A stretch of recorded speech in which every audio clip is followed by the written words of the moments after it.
La Casa Glace aux Trois-Îlets vous présente Concept d'art.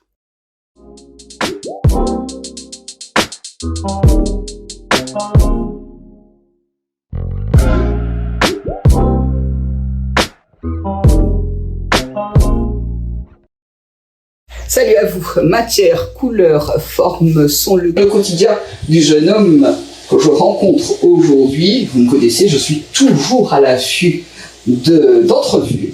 Ça, c'est mon truc. Et je suis allé à la rencontre de celui que l'on nomme Lenny. Lenny est un styliste. On lui dit bonjour tout de suite. Bonjour Lenny, comment tu vas? Ça va et toi? Maman, je te sens détendu, très cher Lenny.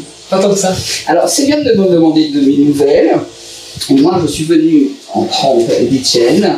On va parler tout de suite de ton parcours, puisque j'ai dit que tu étais styliste. Est-ce que tu peux nous parler brièvement de ton parcours et nous l'exposer tout simplement? Alors, mon parcours n'est pas très anodin, très honnêtement. Donc, j'ai eu mon bac littéraire, spécialité mathématiques, en 2018, donc à 17 ans. Après, j'ai eu un BTS, support à l'action managériale, tout ce qui est administratif, etc. Je me suis lancé dans une licence professionnelle, métier de la médiation, par approche artistique culturelle, parce que j'ai toujours été passionné par l'art. Je danse depuis que j'ai 4 ans à peu près.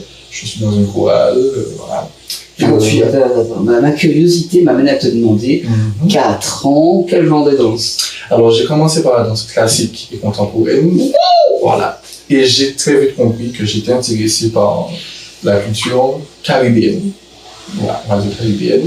Donc, j'ai lancé un petit peu de tout. Et puis après, je me suis dit, bon, danse traditionnelle, pourquoi pas? Donc, ça, j'ai commencé en 7-8 ans. Et depuis, là, j'en ai 22. Et jusqu'à aujourd'hui, j'ai fait la danse traditionnelle. Il me manque une corde à son arc. Il ne manquerait plus qu'il chante. Tu chantes? Je suis à la chorale ici depuis que j'ai 12 ans. C'est vrai qu'il a parlé de chorale, mais je le voyais tout seul chanter. Ah non, ça non, pas. Ça vient à qui c'est? Trop timide pour ça. Ah non, dis-tu. Lenny, quand as-tu réalisé que tu voulais devenir créateur de mode? J'ai toujours pas réalisé. Ça fait quelques années que j'ai eu l'opportunité de dessiner une robe pour les chanteuses de mon groupe de danse. Une robe qui a été cousue par quelqu'un dont je parlerai très, très, très vite. Et en voyant le résultat, je me suis dit, bon, dessiner c'est bien, mais peut-être faire un peu plus pour voir le résultat de ce que j'ai fait. Et c'est pendant le confinement, au tout début du confinement, que j'ai commencé avec la machine de ma tante à coudre des nœuds papillons. Attends, tu es allé chez ta tati chercher sa machine? Oui. Ah, elle est cool. Vraiment. Ma grand-mère qui me prêtait tout ce dont j'avais besoin, les tissus, les fils, etc. J'ai fait des masques, j'ai fait des nœuds, et je me suis dit, bon, on peut faire plus. Des nœuds papillons? Ouais. Et c'est presque devenu ma marque de fabrique, parce que j'en fais encore jusqu'à aujourd'hui. Et c'est très demandé? Ouais. Tu rigoles? Mais les hommes s'habillent un peu plus difficilement que les femmes, mine de rien. Et pour eux, en fait, c'est vraiment plus simple d'avoir des papillons. Peu importe la chemise, peu importe le pantalon, le short, t'as un papillon. Ouais.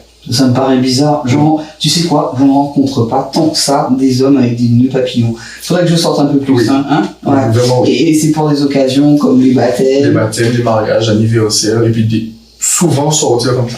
Et donc, du coup, le confinement, le premier mois, le mois de mars, le mois d'avril, et ma mère m'a acheté une machine parce qu'elle s'est rendue compte que je cousais pendant toute la journée. Est-ce que tu lui as créé quelques modèles à maman? Beaucoup de choses. Elle est fière de porter tes modèles? Oui.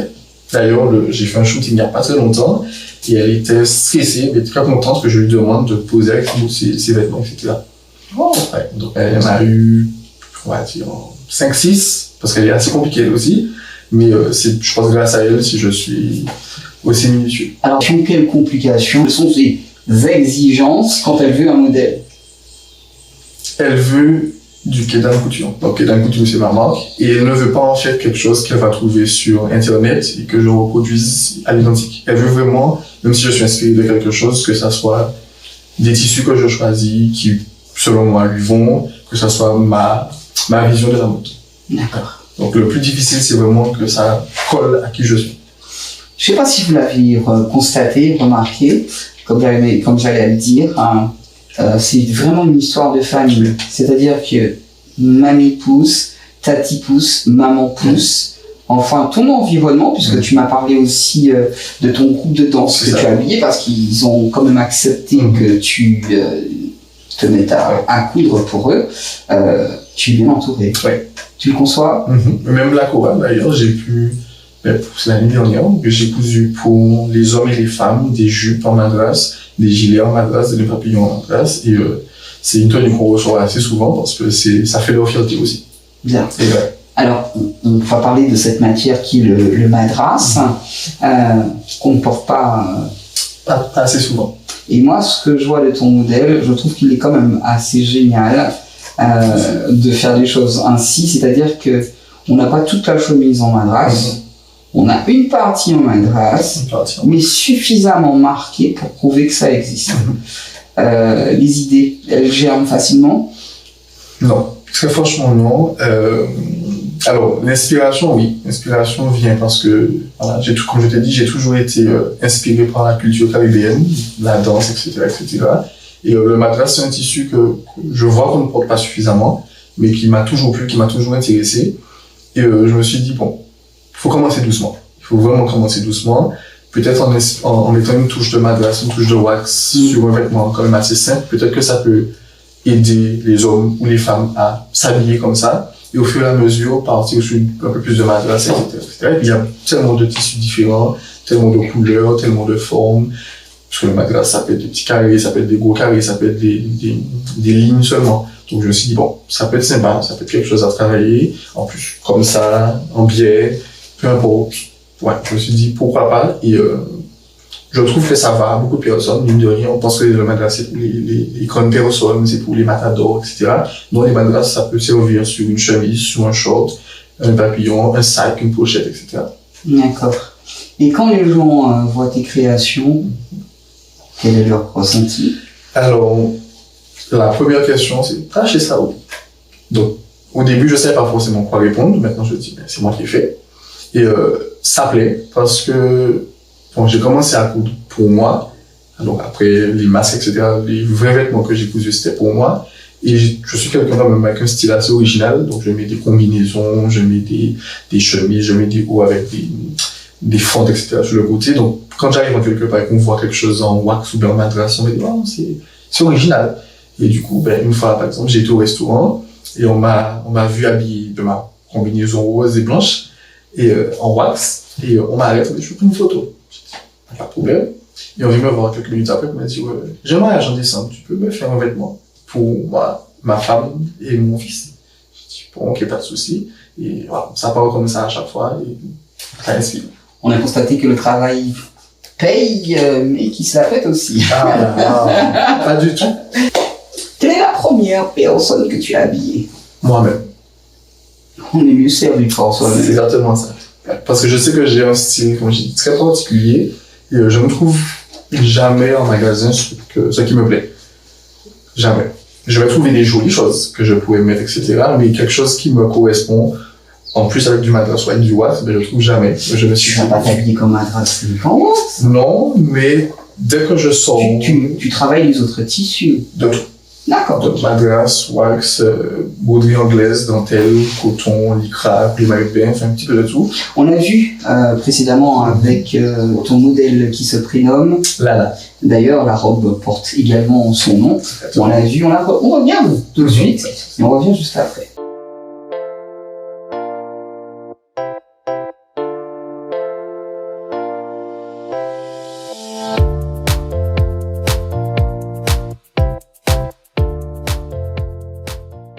Suite aux images que nous avons pu voir, elle porte également cette robe qui porte son nom. C'est la sienne ou pas? C'est ça. C'est une demande qu'elle m'avait faite et puis voilà. D'où te vient cette passion, cher jeune homme, pour le vêtement, on va dire le style? Parce qu'il faut, sur tout vêtement, qu'il y ait un style. D'où te vient cette passion? La passion du vêtement, je pense, c'est une passion. Alors moi, ma passion, c'est le défi. J'aime faire les choses que tout le monde ne fait pas. Et j'aime surtout qu'on me dise, wow, c'est rare qu'un garçon couse, c'est rare qu'un garçon dessine. Et donc, pas que j'ai... C'est un grand styliste. Oui, mais alors, En Martinique, par exemple, c'est pas quelque chose de très commun. Dans la Caraïbe, bon, j'ai fait beaucoup de recherches, c'est quelque chose qu'on retrouve, mais c'est pas très commun. Et voilà, je me dis, bon. Tu sais pourquoi? Parce qu'on associe en général ce métier à la féminité. C'est ça. D'accord. Justement, de temps en temps, les gens se posent des questions te concernant? Non, parce que je suis très ouvert sur beaucoup de choses, donc je ne cache pas quoi que ce soit. Ce que je suis, je suis. Ce que je ne suis pas, je ne suis pas. Et j'essaie quand même de séparer la vie personnelle de la vie professionnelle. Mais c'est vrai que, pareil pour la danse, on aime beaucoup dire que voilà, la danse c'est un sport de filles, la couture, la mode c'est pour des filles. Et en fait, j'aime montrer que non, parce que nous aussi on s'habille. Donc si on s'habille, on peut faire des vêtements aussi. Mais pour ça, tu mérites une petite visite. Bien. Allez, tout de suite, quels sont tes créateurs, créatrices préférés? Alors, du coup, quand j'ai créé ma première collection, j'ai découvert beaucoup de créateurs africains et caribéens. Mais, alors, il est d'origine africaine, mais il a été adopté. Et Olivier Roustin. Tu en parles avec émotion. Hein. Oui, ben, lui, mine de rien, c'est quand même assez spécial. Et Olivier Roustin, qui est le directeur créatif de Balmain, qui a été directeur créatif. C'est pas n'importe qui. C'est pas n'importe qui. C'est très très tôt, je crois qu'il avait 18 ans ou 19 ans quand ça a commencé. Il est devenu directeur créatif à 25 ans, presque mon âge. Et aujourd'hui, il a 30 ans, 31 ans. Et de voir tout le travail qu'il fait, de voir les stars avec qui il travaille, je me dis, bon, peut-être qu'un jour ça sera moi. Ça va être toi.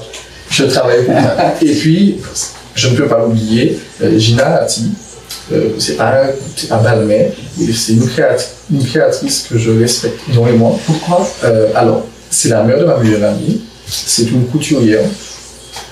Sa mère était couturière, elle est décédée il n'y a pas très longtemps. Et je considère que c'est elle qui m'a tout appris. Bon, je suis autodidacte, je n'ai pas de formation dans la couture, j'ai appris sur le tas. Mais je considère que c'est elle qui m'a beaucoup appris. Cette machine, c'est elle qui me l'a offerte. La souleteuse, c'est elle qui me l'a offerte. Dès que je l'appelle, je lui demande de petits conseils. Elle me dit viens à la maison et puis elle me montre comment faire. Mon premier patron de chemise, c'est elle qui me l'a fait. Je parle de Gina. Gina est Prospéré, les cavaliers du ouais. Oui, c'est ma maman. Elle me considère comme son fils. Et je la connais depuis. Mais j'ai dansé avec sa fille toute ma vie et on se considère énormément depuis presque 20 ans. Ouais. Un bébé, quoi. Lénie, j'aimerais que tu me parles de ta démarche artistique, où tu puises, tu sais, l'inspire. Est-ce que tu vas copier sur les autres? Comment sortent ces trucs de ta tête? Alors, copier, non. C'est vrai que je pense que tout le monde est dans le milieu artistique, que ce soit la couture, le chant, la danse, etc. Pas de plagiat, hein? Pas de plagiat, jamais de plagiat, parce qu'on n'a pas devant le juge pour ça. Mais c'est vrai qu'on s'inspire beaucoup, parce qu'on trouve partout des choses qu'on apprécie et qu'on aimerait faire à notre façon. Après, je vais sur les réseaux, je vais sur Internet, je regarde un petit peu partout, et j'essaye de voir en fait. Je me dis que je ne peux pas vendre quelque chose que je ne porterai pas. Donc, tout ce que je vois, tout ce que je trouve, mais des fois je dors et puis je me réveille, je me dis, je porte ça. Donc, soit je dessine un petit peu, soit je... Tu penses que ça vient de toi? Je me réveille et puis je vais dire, je porte cette chemise, je pense que cette robe. Et je me mets, je prends mes patrons, je mets sur une feuille, je dessine, etc. Souvent sans faire de cookie d'ailleurs. C'est au feeling et puis on finit par une chemise, une robe, une combinaison, n'importe. D'accord. Ah, quand même, justement, j'aimerais quand même te demander quelles sont les qualités indispensables pour faire ce métier selon toi. Il faut être patient. Tu l'es? Oui. Ah bah attends, entre nous, tu fais du sport. Ça aide justement à la patience. Tu chantes à la chorale, ça aide à la patience. Tu peux continuer, mais quelles sont les qualités indispensables hors de le fait d'être patient. Ouais. Ben, Kamel, pour moi, alors non seulement il faut être patient, il faut être très créatif aussi, et il faut être minutieux.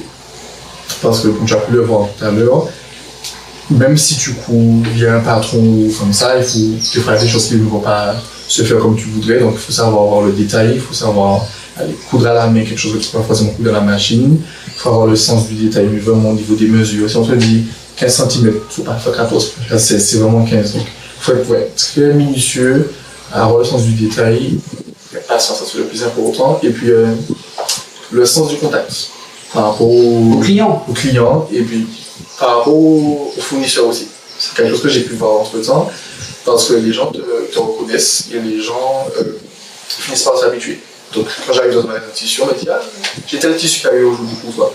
Parce qu'ils voient au fur et à mesure qu'est-ce que j'apprécie, ils voient ce qui m'intéresse, et puis quand quelqu'un te connaît un petit peu et puis discute avec toi, la personne sait qu'elle peut te faire confiance et puis qu'elle peut te guider vers quelque chose. Tu tombes des fois sur des mégères.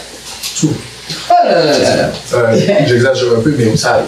Et justement, tu me parlais de patience. Comment tu fais quand tu tombes sur ce genre de personnage? Alors, quand l'erreur, parce que ça arrive, c'est un métier où l'erreur arrive assez souvent, quand l'erreur se produit par ma faute, il y a pas grand chose à faire, on s'excuse, on fait les modifications qu'il faut et on y va. Quand l'erreur vient de la demande de quelqu'un, en plus du travail qui a été fourni ou autre, là, bon, on essaie tant qu'on peut. Quand on va vraiment plus et que les limites sont dépassées, là c'est beaucoup.